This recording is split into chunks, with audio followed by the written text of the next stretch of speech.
What's up, Pirates? Right here with Awaken TCG, and today we're going to be talking about Moria, Gecko Moria in OP07. Obviously, this is the OP06 leader, but we're going to be talking about a little bit about this list here, a little bit of the theory behind this deck and why it's still good in OP07, and if it's truly a good deck to run in OP07. So, as we know, for Black, the toughest matchup, Lucci and Gecko Moria both struggle against Black Yellow Luffy. Whisker Luffy is just way too strong. You know, Sabo loop starts, the Sabo start getting dropped. You get one Moria, you double Sabo, that's 4 cards you draw. So, like, essentially, this deck just draws itself into more Morias. And so, when you see a Whisker Luffy going 2, 3 Morias a game, it's like, how many Sabos have they played? Oh, they initially played 2. They brought back 2 with the first Moria. That's 4 Sabos. That is 8 cards. And you start off with life in hand, so that's a quarter of your deck they're going through off of 4 Sabos, right? So essentially about a quarter of the deck, and so they're gonna see another Moria, which is gonna allow them to continue this cycle. And then the worst part is if the Black Yellow Luffy is good and they can get to that spot where they 9k their leader with 1 life every time, it gets to be pretty insane. Like, just the type of value they get. They could play super aggressive while still being super defensive. And the deck, I hate the deck. Honestly, I hate the deck. It gate kept me from a day 2 back in LA in Pasadena. It might have been LA. Regardless, it gate kept me, and then it gate kept me from a a pudding, a win of pudding. And so I hate the deck. I was scarred that weekend. I came back and actually played Moria before the set ended again and actually won a series. So fuck that deck. I'm never gonna play the deck. I mean, I've played the deck, but I'm not gonna seriously touch it and consider it. So let's get on topic and talk about Gecko Moria here. So this list actually, off the top of my head, I don't know what tournament it was. It was a CS out in the East. I don't know if it was Thailand, Singapore. I don't know. It was a CS out there. One of the Nats championships, I believe. If I'm not mistaken. No, it was not. It was. I'm trying to think. It was a CS. It was like a hype tournament. I forgot what it was. But this exact list won, and I thought to myself, no Ice Age. Isho's too slow. You're versing RP Law, which is the best deck in the format, essentially, right? I feel like over here in NA, we're not gonna see too many RP Laws. The deck can really just break itself into losing. There's no consistency other than drawing your draw cards, right? No searches. So if you just have a bad beat, sometimes you kind of just have to chalk it up. Whereas other decks have a lot of options and outs to a bad start. So this deck here is slow. It's very defensive. 4 Borsas, 4 Sabos. I think that reason alone allows it to carry the RP Law matchup. Because if you're dropping Borsalinos and they don't have the outs, right? If they're swinging 5s, this is a free block every time. This is a free card every turn they swing 5. And if they're filling the boards up, but you have a Borsa, Sabo, then you Gecko Moria, you play another Borsa, you got Borsa, Sabo, 3 blockers, and they're going 5-5-5. Like, they can't go 5-5-5 anymore. You just have free blocks, right?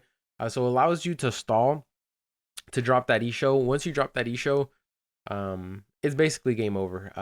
Isho, I think 3 of Isho is pretty insane.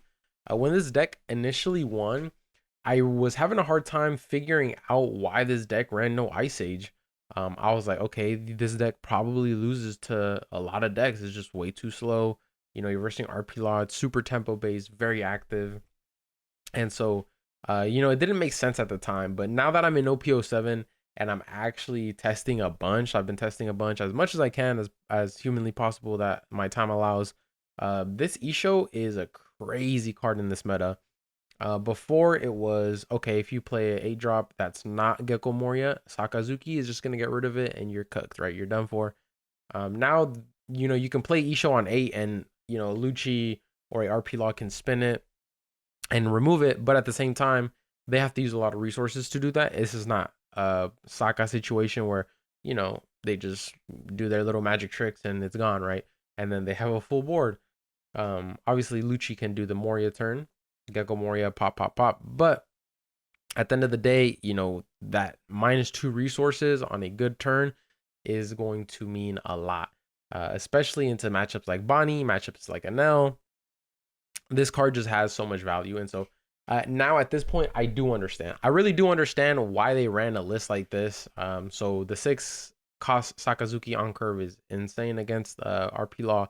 And it's a good card. You can just go ahead and Rebecca Hina, Sakazuki something, right? Be a little defensive, pop a unit, a big body at that, because Sakazuki pops a 5 cost and then Hina goes -4. So you're popping a 9 cost, which is there's only one thing that you can't reach is a 10 cost ace, right? Or Tenzon. Some BY Luffy's run it. I don't think that's personally a good card in BY Luffy, but I've seen some BY Luffy try to take that in.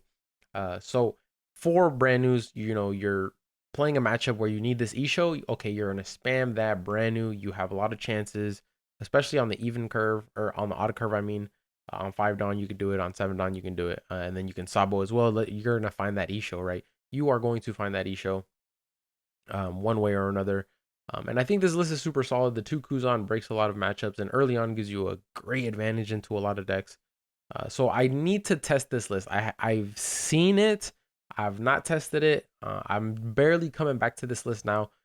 I feel like it has what it needs to win every matchup. It honestly does, and then especially with that early tempo that this deck can provide, it just outpaces a lot of decks early on. And then if you have that, mid game, top end, towards the end of the match, like you are going to win every match, honestly. And just the Gecko Moria being recurable off of the trash means that this leader is consistent, right? Consistency is key in this meta, and so we're gonna test this list, and maybe we're gonna evolve a list like this into something a little bit more my style. I know this list does not run any Brooks, which could be a potential issue because right now the only cards that can KO are 1, the Sakazuki, 2, the Absalom, right? There's no other card in this list that can KO one of your opponent's units, and that is only 7 cards, right? Obviously, the Absalom can be recurable off trash, but when you're dealing with the likes of RP Law, if you only see 1 and you pop something and then they spin it and it goes under the bottom of your deck,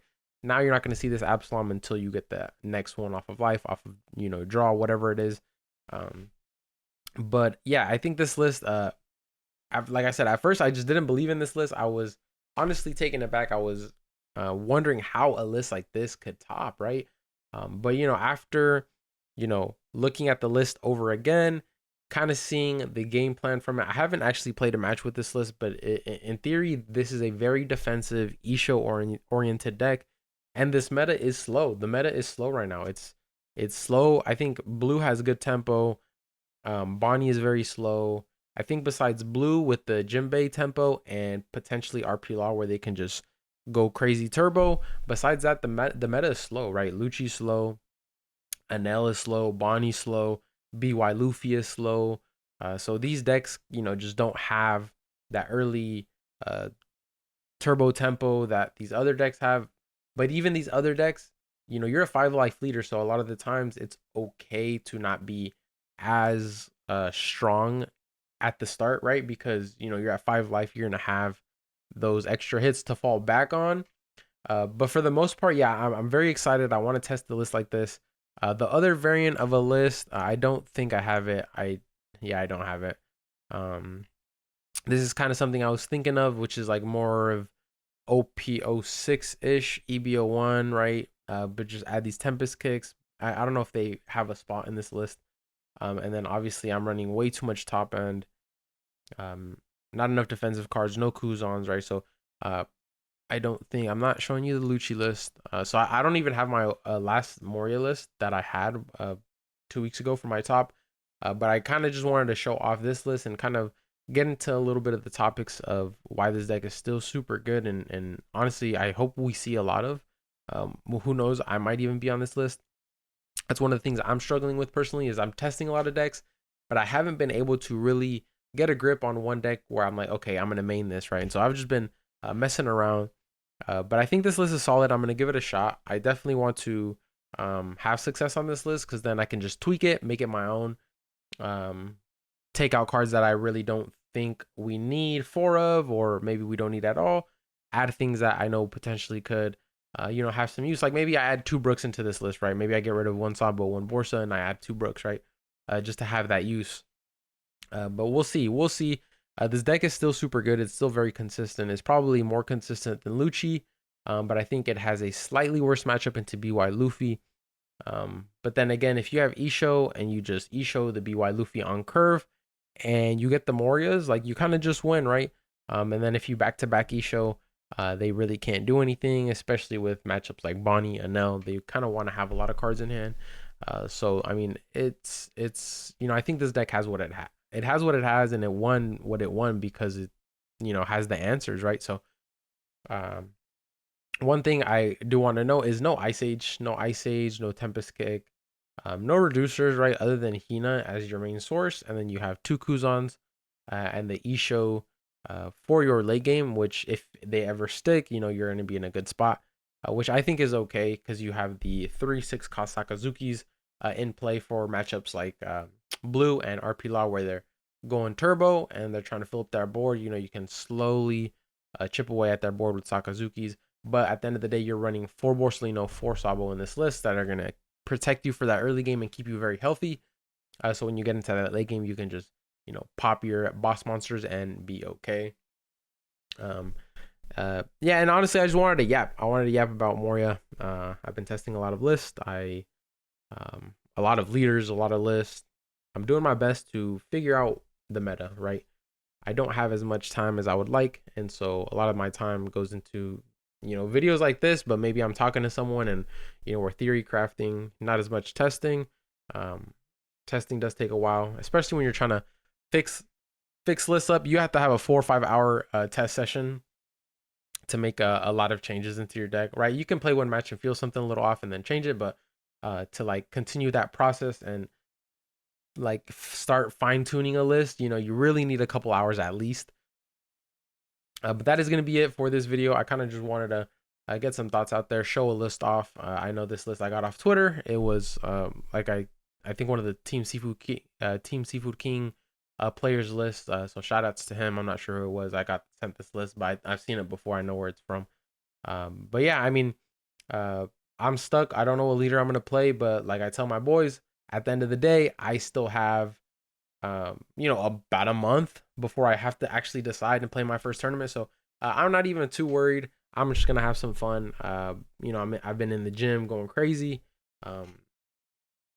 still making that content, and yeah, I'm just having fun right now. I'm having fun. I don't have no events for July, and so I'm super stoked that I can actually take a little break, right, and just practice for fun and start learning the meta.